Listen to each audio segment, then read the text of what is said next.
ഈശോയിലെ സ്നേഹം നിറഞ്ഞവരെ, വിശുദ്ധ യോഹന്നാൻ അപ്പസ്തോലൻ തൻ്റെ ദൈവജനത്തെ അനുഗ്രഹിച്ച് ആശീർവദിച്ച് സംസാരിക്കുന്ന, അനുഗ്രഹിച്ചു പ്രാർത്ഥിക്കുന്ന ഒരു പ്രാർത്ഥന നാം കാണുക.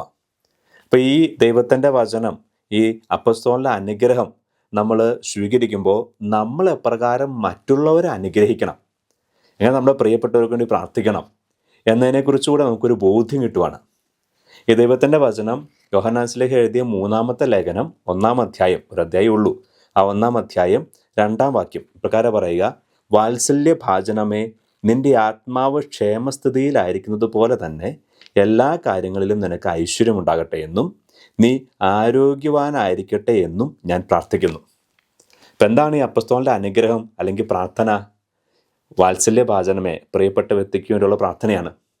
പ്രിയപ്പെട്ടവരെ, നമ്മളും നമ്മുടെ പ്രിയപ്പെട്ടവർക്ക് വേണ്ടി എങ്ങനെ പ്രാർത്ഥിക്കണമെന്നുള്ളൊരു മാതൃകയാണ്. എന്താണ് ഒന്നാമത് പറയാണ്? നിന്റെ ആത്മാവ് ക്ഷേമസ്ഥിതിയിലായിരിക്കുന്ന പോലെ തന്നെ.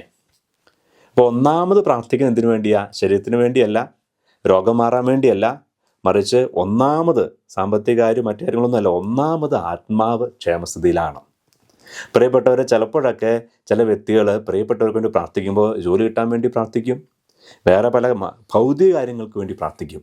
ആത്മീയമായിട്ട് തകർച്ച കിടക്കുന്നതിനെക്കുറിച്ചൊരു ബോധ്യവും ഇല്ല, ഇനി അതിനെക്കുറിച്ചൊരു വിഷമവും ഇല്ല.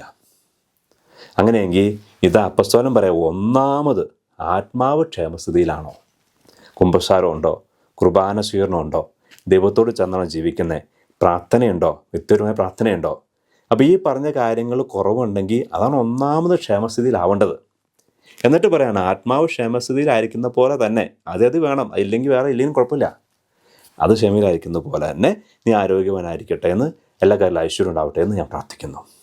അപ്പം നമ്മുടെയും പ്രാർത്ഥന എങ്ങനെയാവട്ടെ, നമ്മുടെ അനുഗ്രഹം എങ്ങനെയാകട്ടെ. ഈശോ നമ്മെ അനുഗ്രഹിക്കട്ടെ.